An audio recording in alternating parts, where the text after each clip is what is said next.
Hello. Nice to see you. It's been a while. Yeah, this is going to be fun.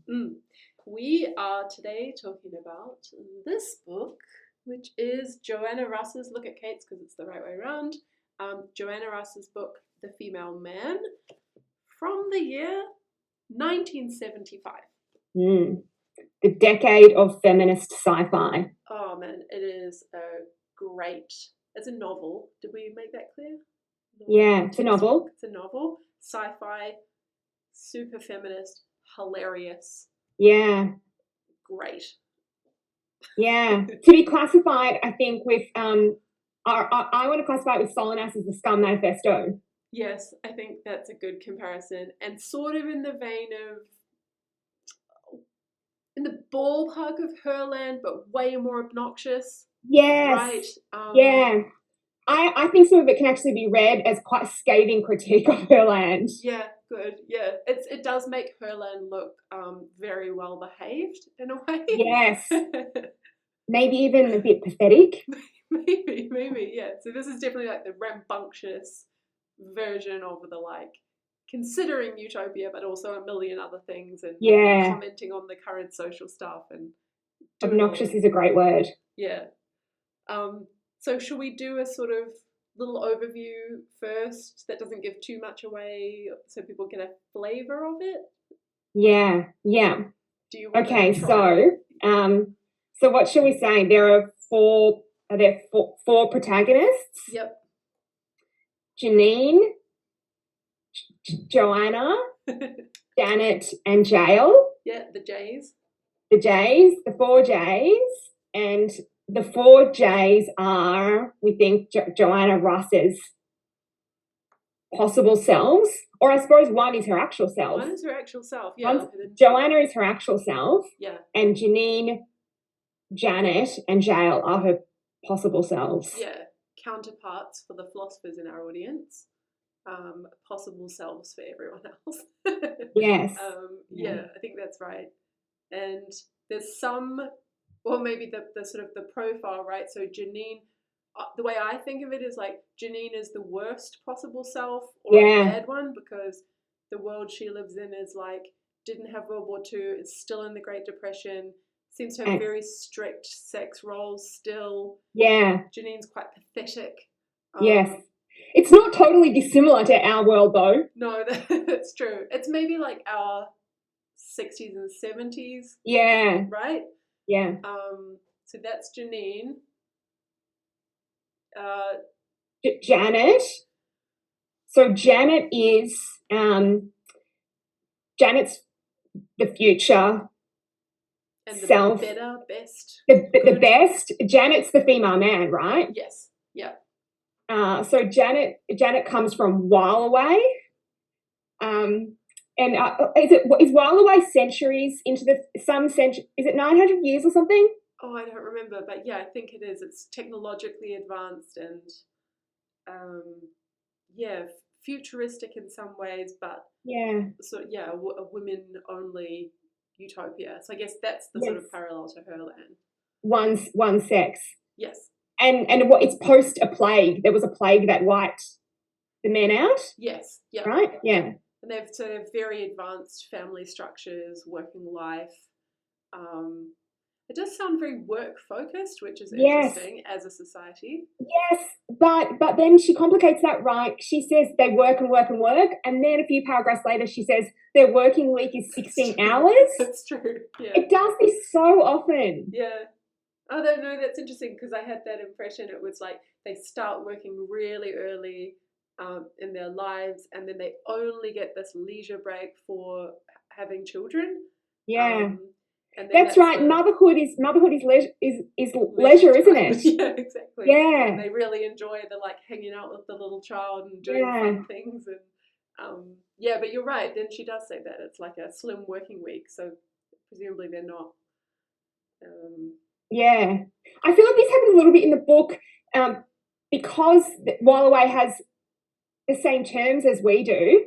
They get used, and you have these expectations. Yep. And then she defeats it. Yeah, you realise you were thinking about it incorrectly. Yeah, good. Okay, so that's Janet. So the worst self, Janine, best self, Janet, and then there's Jael. Yes, and I don't know quite how.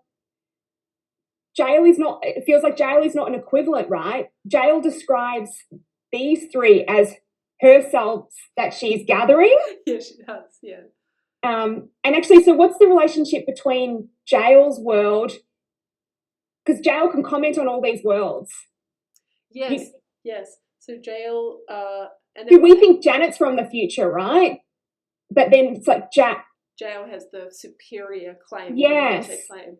That's right. That's right. So we don't meet her till later in the novel. So it's positioned that Janet is kind of this emissary from the future / another world. Yeah. Very advanced, very different. And then sort of late in the novel, Jael comes in and sort of upends what you thought about the relations. It turns out she's brought everyone together to sort of negotiate some trade. And it's not totally clear how to class her world in terms of utopia, dystopia, right? Because she's sort of positioned as a baddie and her country is at war. Yeah. Her whole world. Yeah. But she's sort of a villanelle type, like a glamorous villain. Yes. Yeah. This novel is so Nietzschean. Okay, why? What? I think it's political. It's not moral, right? Oh, not at all. Yeah. And is it Jael who butchers the man? Yes. Yeah. Towards the end. Yeah. And the three women, Janet, Joanna, and Janine, do they ask her why? They watch and then they ask her, was that necessary? Was that necessary? That's right. And she reflects and says, no, but I liked it. Yeah. And actually there's a great bit where she's doing the killing where she's like it would be most efficient to bite out his larynx. But I don't want to be like impolite in front of those three. So I'm just going to do it with my claws. Yeah. Why was I saying that? Because you said something about, it's not clear that it's utopian or dystopian. How to position her as a character or her world relative to the other worlds. Maybe it's Nietzschean utopian, because he thinks morality is slave morality. Oh, good. But they've got a kind of power struggle for who's the stronger, but they've settled that by living separately. So there's manland, womanland, and a barren, rocky desert in between patrol, and some diplomacy, but not that much. And she goes in as a diplomat and then murders someone. Yeah, and she's trying to kick the war off again, isn't she? Like they're at a stalemate. I think so. Yes, that's right. It had been going on. There's not really diplomacy, is there? Yeah, no, maybe that's right. Well, they do interact, so it's not a strict border. It's the fact that she can go in and has this seething hatred but relationship with one of the guards or whatever. He thinks it's banter and she hates him, and so maybe that's right. It's a sort of utopia if you hold fixed a lot of men are this way, women are this way, it could never be resolved. The best we can do is separate them and try to get our own stuff going on. We don't really hear a lot about what her world is like for women, what her separate country is like for women, so that's a bit hard to know. That's a good point. I decided after thinking about it that I was sort of thinking about it the wrong way, and it's really like it's a transvaluation of values. Like we were talking about the sex scene and we're a bit like disturbed by it. Yeah. And then I thought, no, but that's probably consistent with the transvaluation of values. Yeah. With the Nietzschean, the self-assertion. Yeah. The defiance. Yeah, maybe that's right. It's true. I still haven't quite totally figured out the relation of the characters, what is she really trying to say overall with them. And maybe that stuff is a bit open. Yeah. And maybe this feels gleefully written as much as gleefully read. Yes. So I also think, there's a sense in which it's not for her. It's not, this is not a lecture. Oh, no, it's not moralistic at all. In fact, she's sort of just like, if she's anything, it's like, she's definitely scathing about some of the standards for femininity very sort of resentful / scathing at men, but it's all done in this kind of like hilarious, upbeat, insulting something way. It's not done in any sort of a lecture moralistic way. No, it's mocking. Yeah. Doesn't have any, righteousness. Yeah. So, can I say, so unlike lots of feminist work. Well, can we say that you and I just went to a film that we would maybe describe as the opposite of that. Right? It's so heavy-handed and moralistic, and so there's many ways to make a feminist point, and some of them are fun. Would Joanna Russ would describe that movie? What does she say in the book? I hate didactic nightmares. Oh yeah, exactly. Yeah. Yeah. Okay, shall we do should we do like our little favorite bits so that people get a sense of like what the novel is like, and then maybe we can talk a bit about some of the themes. Yeah. So do you want to start? Did you find? Okay, so mine is page 100. How short does the passage have to be? Oh, do whatever you like. Mine's so page 135 to 136. Yep. Where shall I start? I'll start at the top of the paragraph. Man, one assumes, is the proper study of mankind. Years ago, we were all cavemen. Then there is Java man and the future of man and the values of Western man and existential man and economic man and Freudian man and the man in the moon and modern man and 18th century man and too many mans to count or look at or believe. There is mankind. An eerie twinge of laughter garlands these paradoxes. For years I have been saying, let me in, love me, approve me, define me, regulate me, validate me, support me. Now I say, this is the bit I love. Move over.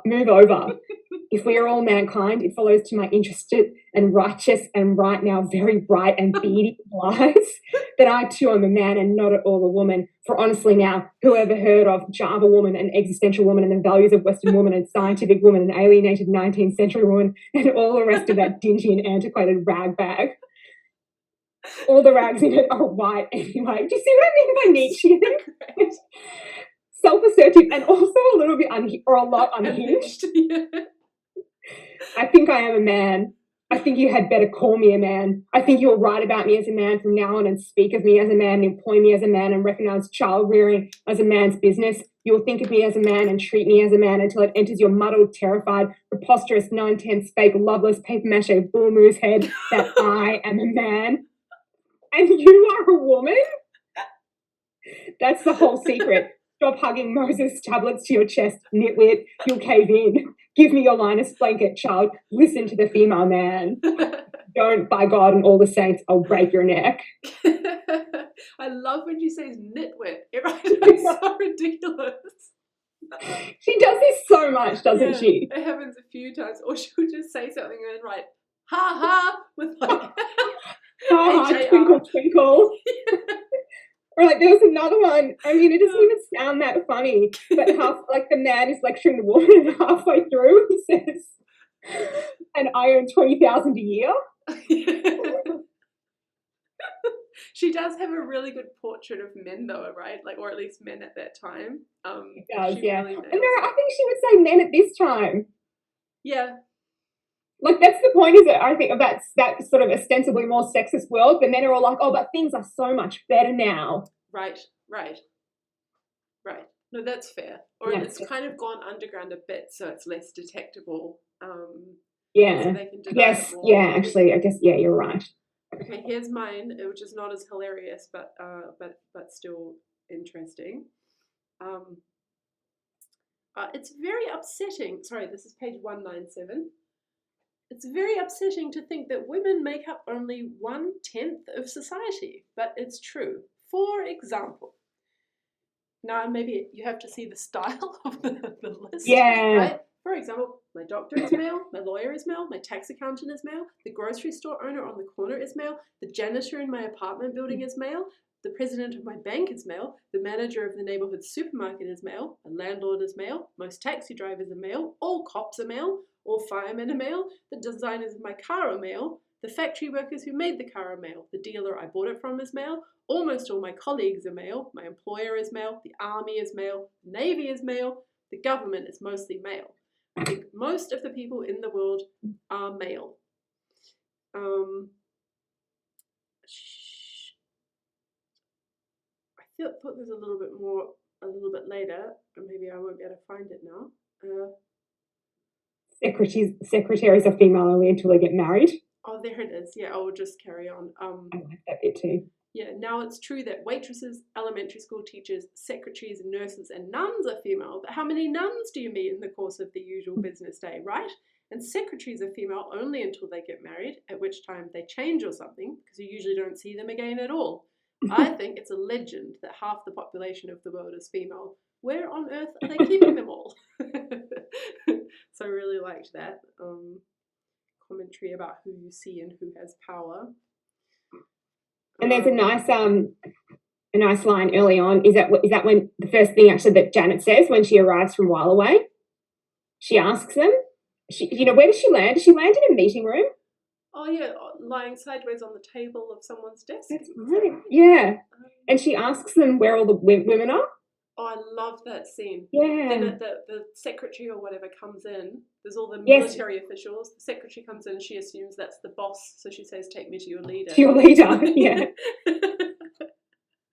But then she's like, "I'm having a little joke with myself because of saying this alien line, as though she also has pop alien culture in her world. You know, that take me to your leader." Oh, like because I wondered why that was a joke. It's like, take me to your leader. So she's being hilarious in her own, but it's like that relies on. Isn't that so clever? Again, is it a defiance of the expectation? Because I was like, well, she can't mean joke like, ha, a woman couldn't be a leader. Oh, no, yeah, no, I think it's a like, so then it's all, you think, oh, is it actually all just Earth? Yeah. Yeah. I had another bit. Do you have another bit you want to do? Oh, I don't know. Okay, I'll do one in the meantime while you flick through. This is like, this is Solanus. Like, this is where it's the most Solanus. So this is jail. I think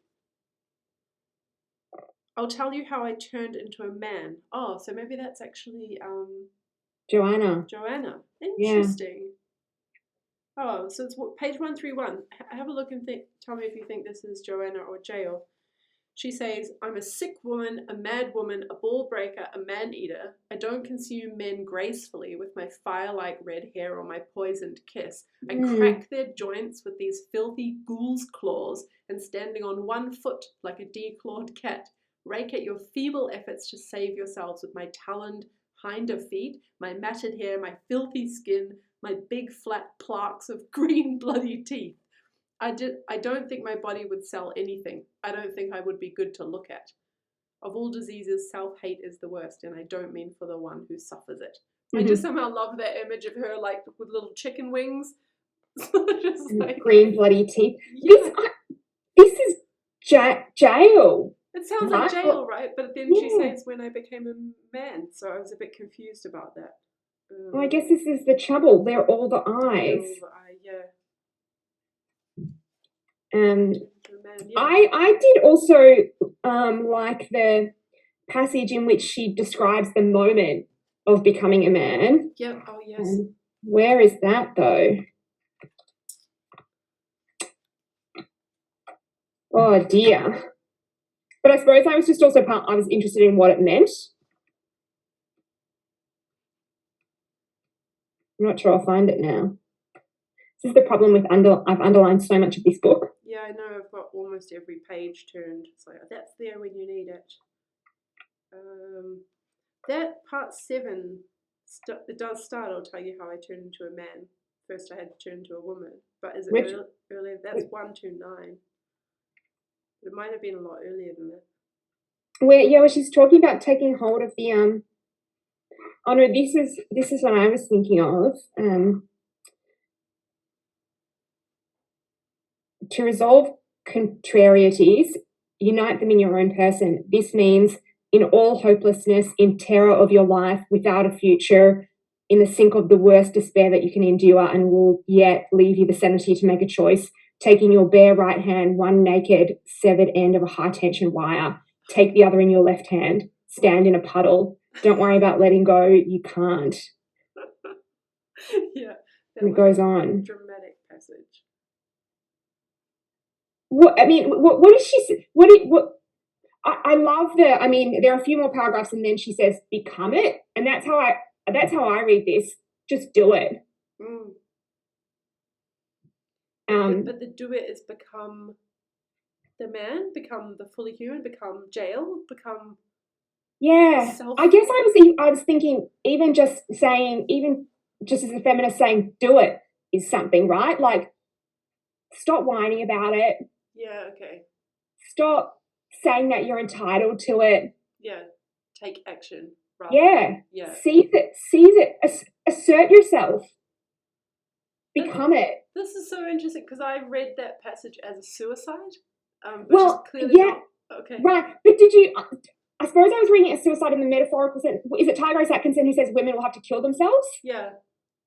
To become human. Yeah. Yeah. Yeah. Okay. This is interesting because I was listening to an interview with Andrew Dawkins this morning that I sent you the link for.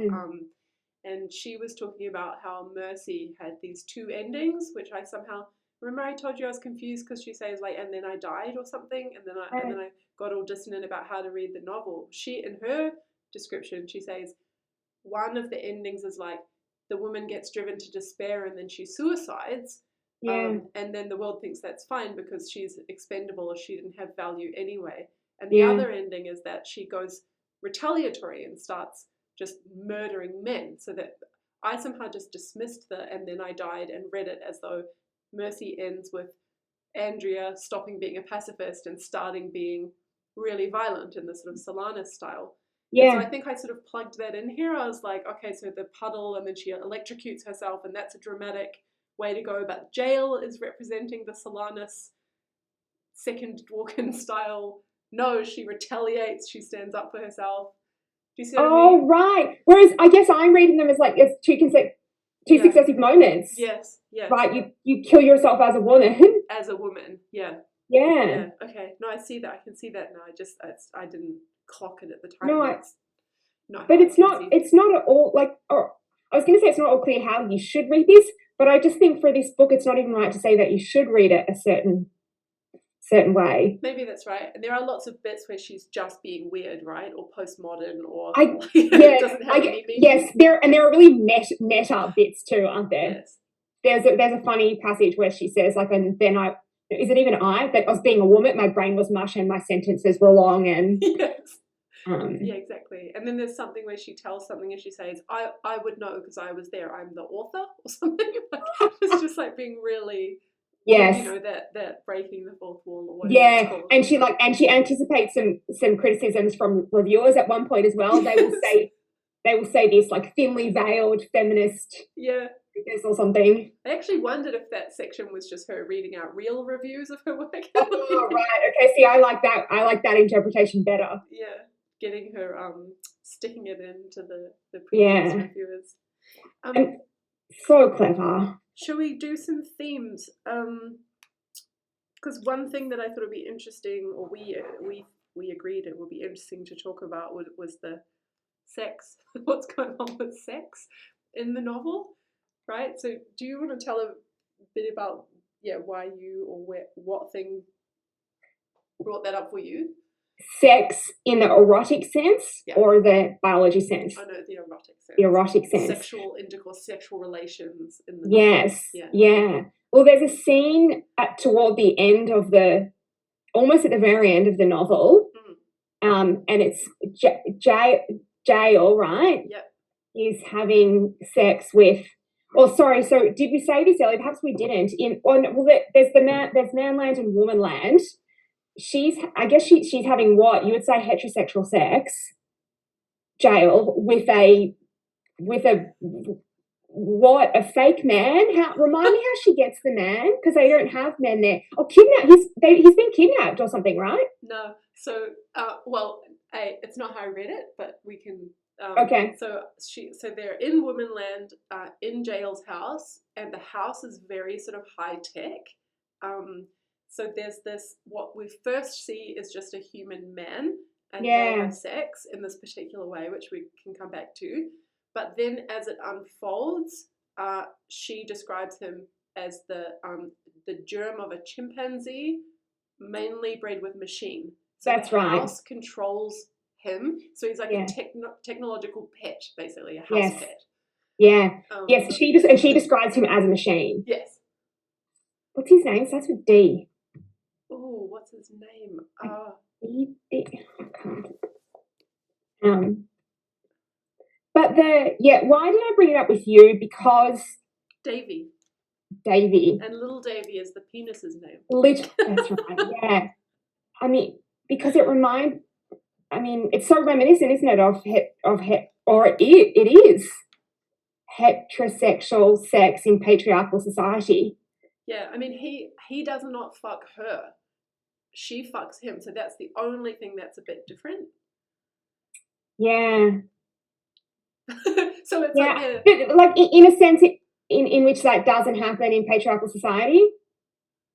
Well, I mean, so the scene is like she's controlling. wakes him up and arouses him to the point that she can like sit on him or whatever. So but it's very strange because it's not instrumental. Like you might think if that was pure machine, then you would treat it more like a dildo or whatever, or vibrator or whatever. Yeah. It's not that. It's like a mutual exchange. He has an orgasm. Yeah. They sort of I'm trying to look at what I found disturbing, and maybe part of it was that she's servicing him for a fair bit of it, right?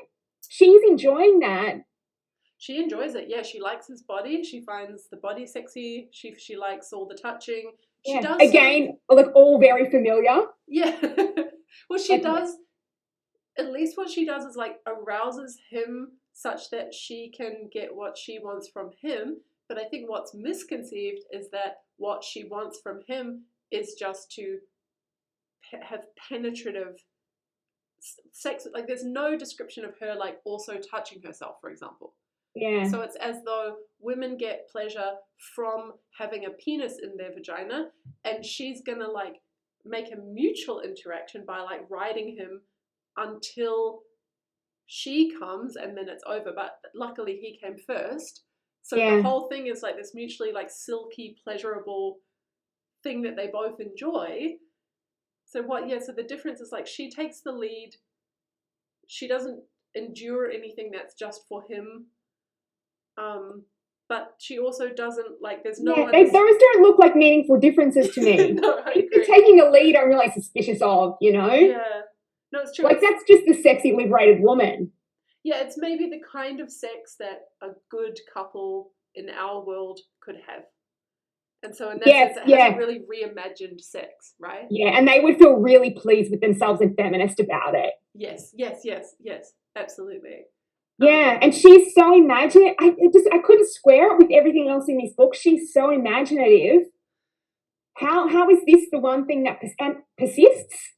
Well, I wondered if she's a heterosexual person for a start, like Joanna Russ, the writer, and if she's one of the, what is it like? I've been looking into this recently for the sex buying book, but it's something like 10 to 20% of women only can orgasm from penetrative sex alone without like clitoral stimulation. So, but maybe she's one of those women.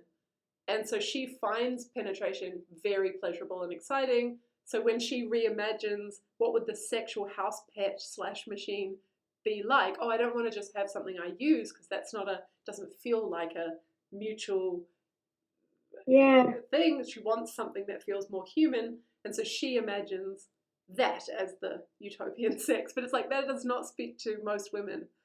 And doesn't seem consistent with the rest of the book.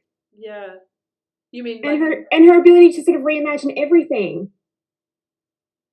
Yeah, that's reform, right? That's just reform. Minor reform, arguably not even reform. Maybe a lot of the rest of the book reflected more like the predicament of women, whereas that was something where it looked like it just reflected the predicament of Joanna Russ, or why just, because otherwise if she's been talking to lots of women and knows how women feel about sex, why is she replicating it like that? Yes, but then she does say, on that, the rest of the book is about the predicament of women. I mean, there's so much duality in this book, because are her possible selves all are these selves all the selves of Joanna, or is there a point that they're all, you know, she says they're every woman? Yeah, I thought you mean so. like every her, or does she mean every woman, you know? Yeah, okay, good. I took her as meaning every woman, and that's, I think, why I was kind of shocked by that sex scene. I was like, what is this mainstream heterosexual sex encounter doing in this book? Yes. And then, yeah, and it wasn't, and it also came up at other points, much less dramatically, right? But it was like, was it the same character who said she doesn't have love affairs with women because she's kind of uptight or traditional or something? And then, oh, but does that start to get a bit of a question mark over it? There's quite a funny section where she, and maybe there's a voice in the back of her mind being like, I'm a good girl, but if you show me, I'll do it. Oh, really? Yeah. Okay. Yeah. Because I thought that. But I did. Yeah. This is, you know, I said earlier that I started to think I'd misread it. Mm-hmm. And at the end, I was like, I wonder if Joanna Russ would be a bit offended if I was like, yeah, this is a book about it's about our condition, right? And this is what you want us to learn. And I think actually maybe this is really thoroughly sort of, it has some individualism in it, and it's a bit egoistic, and it's so much about her. There's so much I in this book, right? I don't think so, because that last ridiculous little bit of the book, page 206, go little book, trot through city, city. Yeah. Bob a curtsy at the shrines of Friedan, Millet, Greer, Firestone, and all the rest.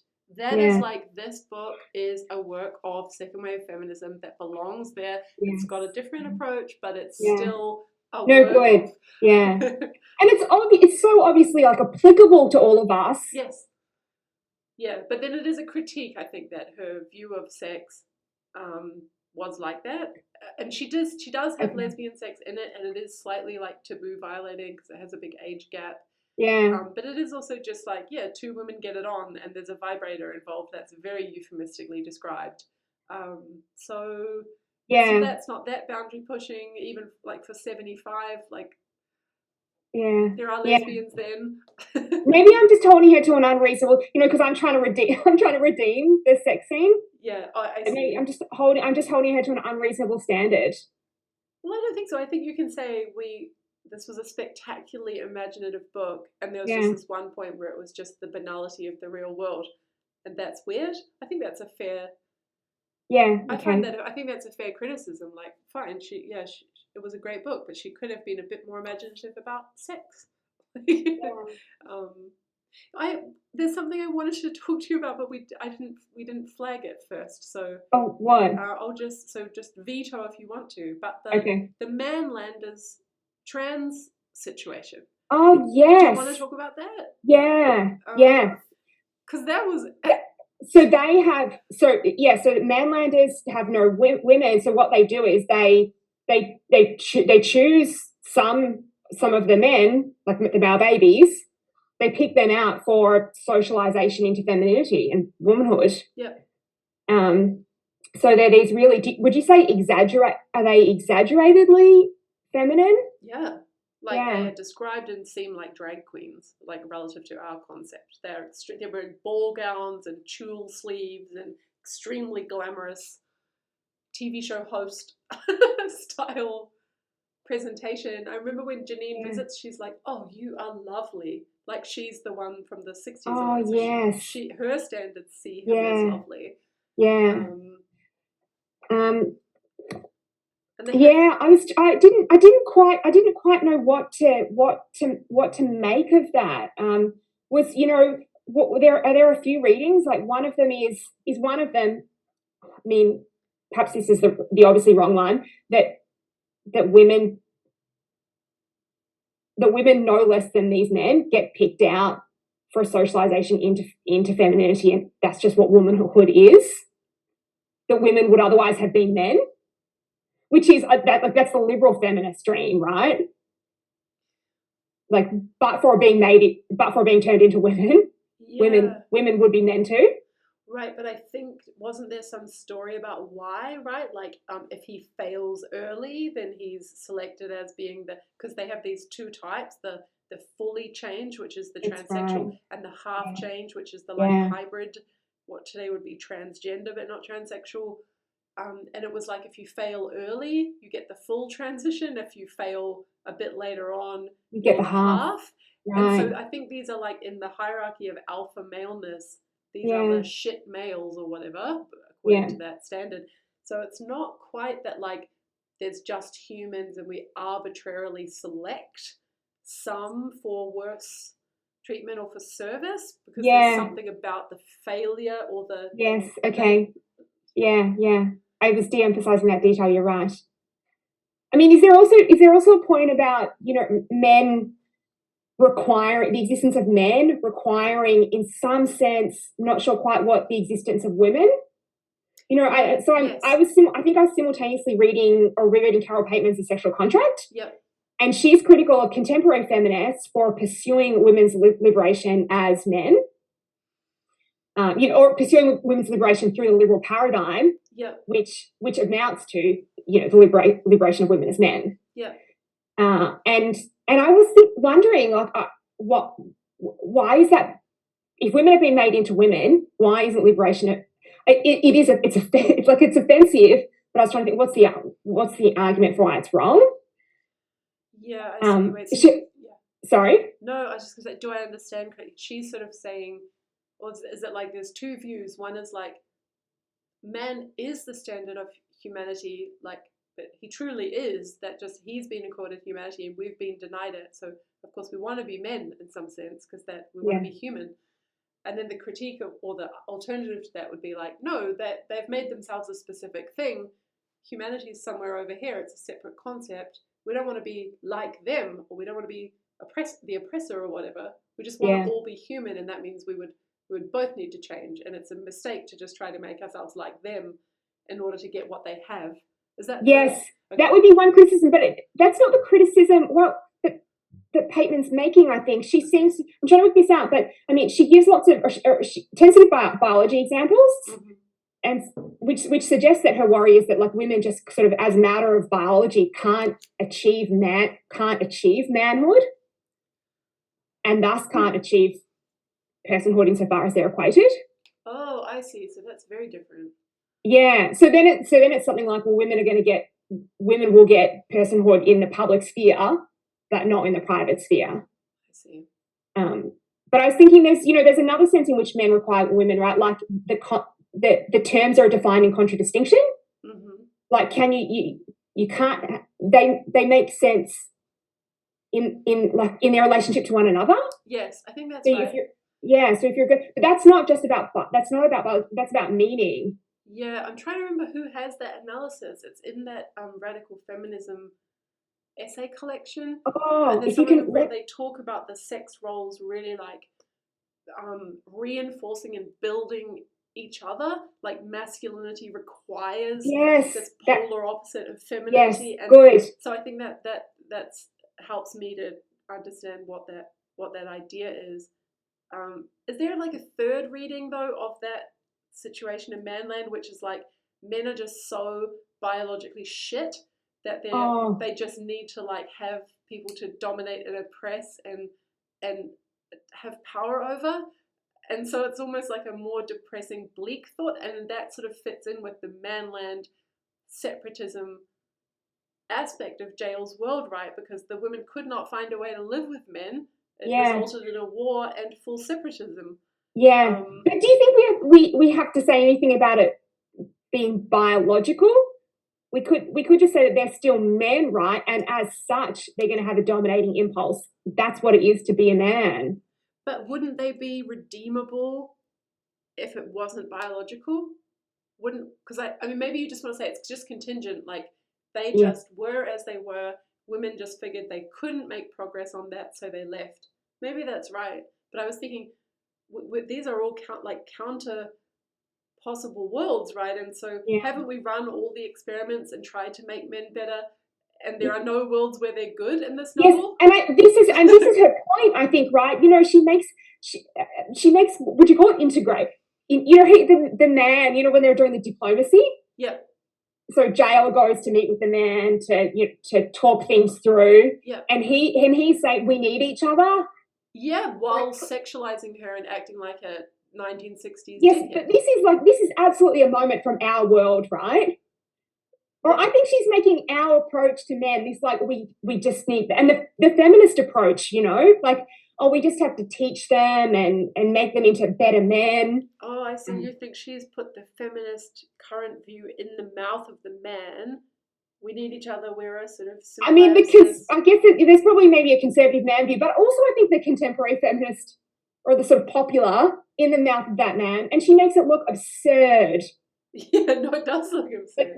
No, you have to be an idiot to to think that's a good idea. Yeah. Oh yeah. Yes, of course. Yeah, we'll come back over to you. Yeah.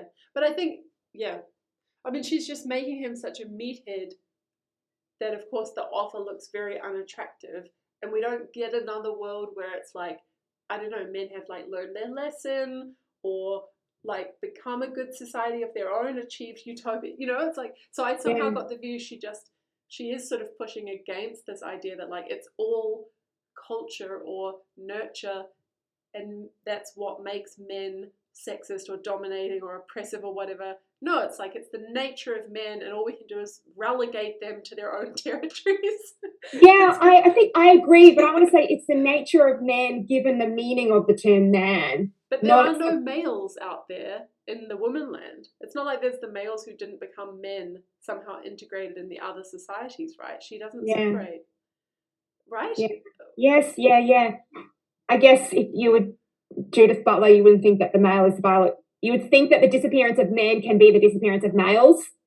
But are you trying to say, for all we know, in Russ's 5 or 4 possible worlds, there are actually what I would want to call biologically male women, and it's just that they're not men rather than not males? Because I definitely thought these women are all females. Womanland is a female. Oh, it's Wylerwayan's a female. Yes, yeah, it's true. Right? Yeah. So it's not like yes. So I can't say that the members of the or the reference of the sex terms have been redispersed. I don't think you can. Yeah. I think that would be a real rereading of the novel, unless you want to say, look, Russ at the time of writing conflated sex and gender because it was only early on in the second wave, but had she read more Butler, her possible worlds and womenlands would have males in them. By my meaning. But males would be different too, right? In the same way that women and men are. Yeah, the Wylerwayans with their utopian culture, there would be no difference between the male and female inhabitants, and they'd all be women. Yes. Yeah. Okay. I know, and I suppose my politics are driving me here, but I think I want to say then we should understand her conception of biology as resembling Solanas's. Yes, I think that was how I read the Jane's world. Yeah, I think so. But that's maybe that's quite extreme, isn't it? As a commentary on men. Yeah, and they don't like them. Solanas with her claims about chromosomes. I'm not saying that we should just sort of treat them as comedy, but she's not trying to be a science. She's not saying scientists have gotten it the scientists have gotten it wrong. I've looked at their studies. Yeah, no, of course. Yeah. She's doing something else. I don't know what to call it. Yeah. Well, maybe just putting another alternative on the table, right? Like all these women at the time thinking that it's all just nurture and we just need to find ways to make men better and that's our responsibility. She's just saying, good. Fuck that. This is really helpful because I think she's absolutely saying that, right? And I think she makes it look a bit pathetic and a bit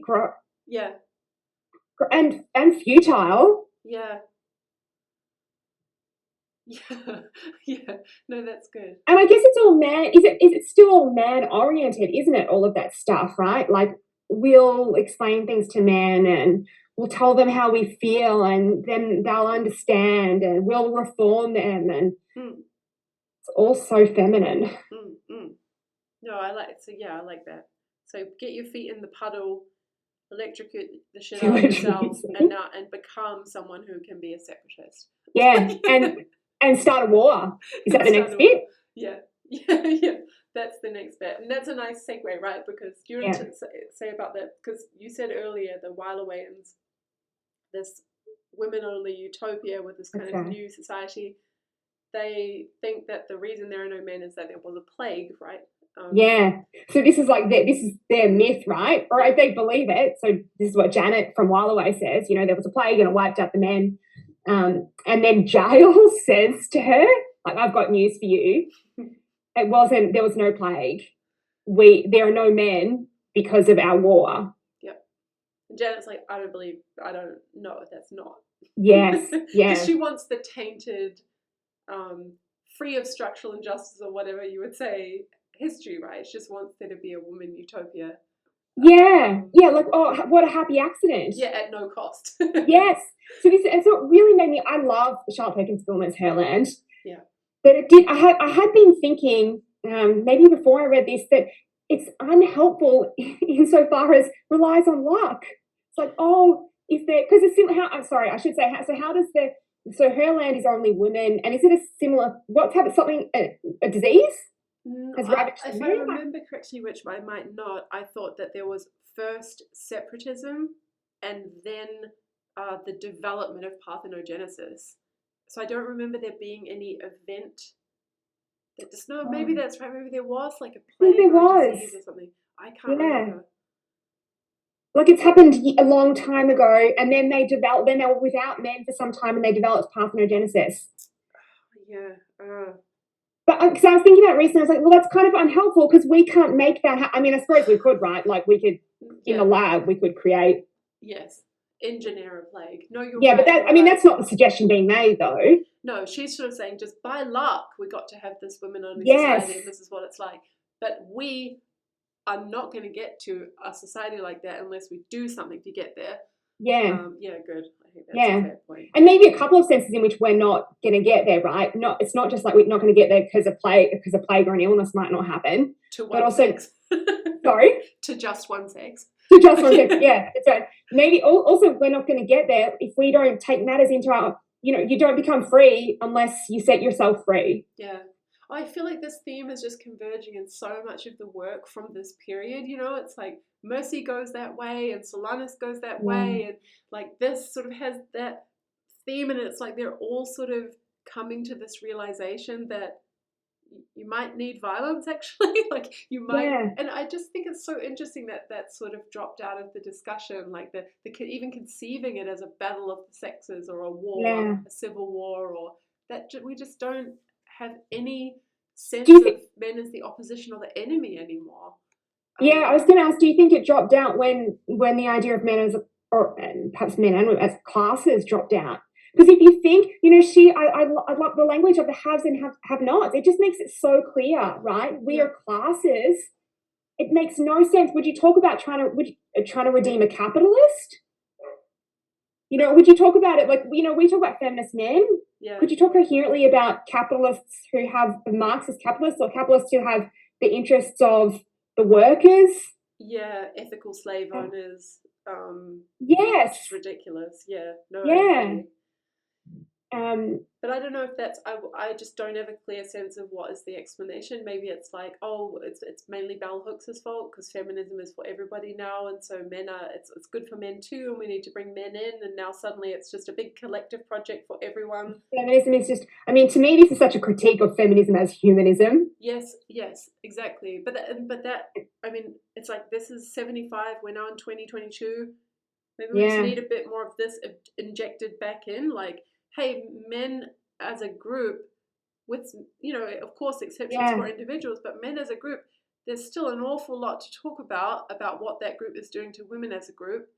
And why are we not talking about that at all? Yeah. Do you think, this maybe reverse things, do you think it was because I feel like also what happened was that we stopped writing work like this. Then this is so visionary. Is that also part of what is our analysis of men as a class, like parasitic on all this visionary work? Yeah, but do you mean we stopped doing sci-fi of this kind, or do you mean we stopped, like, as thinkers, whatever our medium, being sort of so grand in scope, or thinking about utopia, or thinking about that's right. Sorry, visionary in the sense of thinking about the future. Yeah. I'm trying to think. Janice Raymond has this, what does she, nearsighted and far-sighted vision. Mm-hmm. the nearsighted vision, I think I would call, critique, criticism of what is now, and the far-sighted vision is like what might the future look like. Yeah. And I just have this, perhaps I'm wrong, but I have this feeling when I read all this stuff from the 70s, I think, and earlier, I think, what happened to far-sighted vision? Yeah.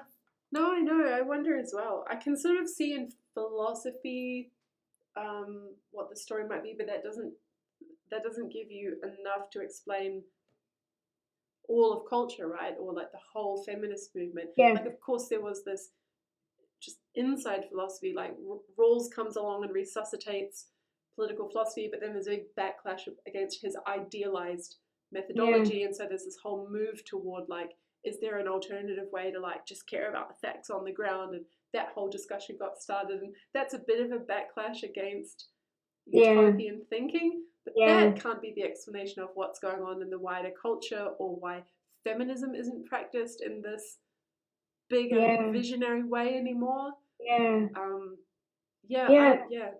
Would Russ say, there's this line there, but for the Janine, so there's a moment when Janine could have become Janet, you might say. Yeah. So I don't know how old she is, but she has resisted, perhaps not actively, but she's resisted getting married, right? Like she does seem to be drawn to something else. Yeah. But she keeps being harassed.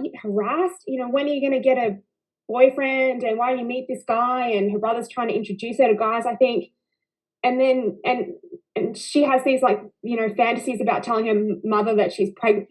Like, I succeeded as a woman. I'm having a baby. And then she decides she has broken up with her loser boyfriend Cal. And then she decides to marry him, right? I don't even think she's broken up with him. She's just gone on holiday.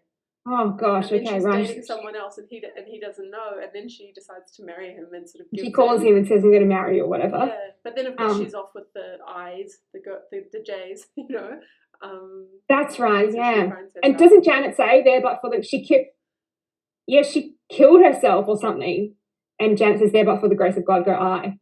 I think. But by the end, Janine's the one that's really redeemed, right? Like she's all up for the war. Like she wants to trade with Jael, and no one else has really agreed. That's a really good point. Yeah.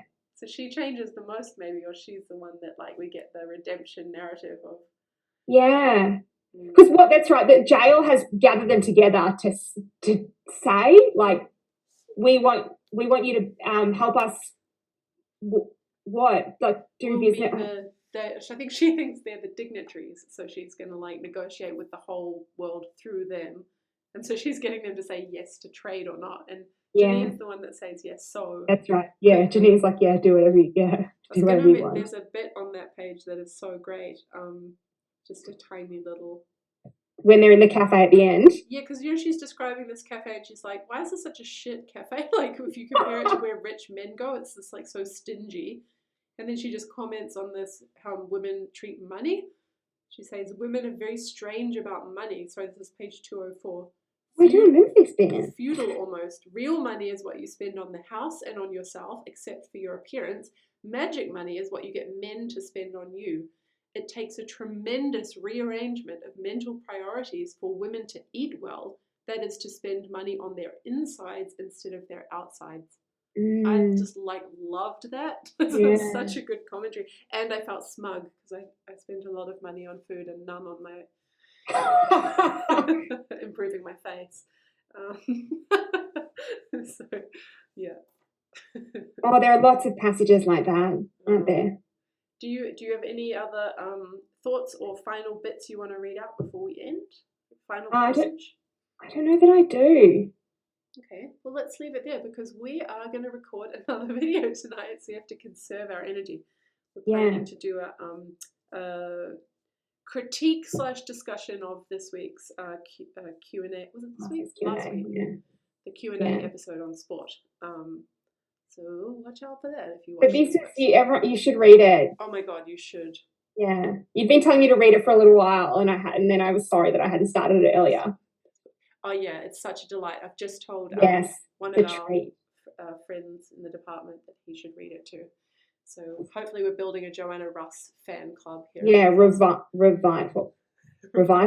Yes, Exactly. But that makes it sound like there was a bit of an extinction. Well, there maybe was. I mean, it's still in print at least. It wasn't hard to get hold of, but I feel like it's not a novel a lot of people know of or have Which read. is bonkers. Yeah, because it's really the greatest thing I've read in such a long time. It's so clever. Okay, thanks and see you soon. Yeah.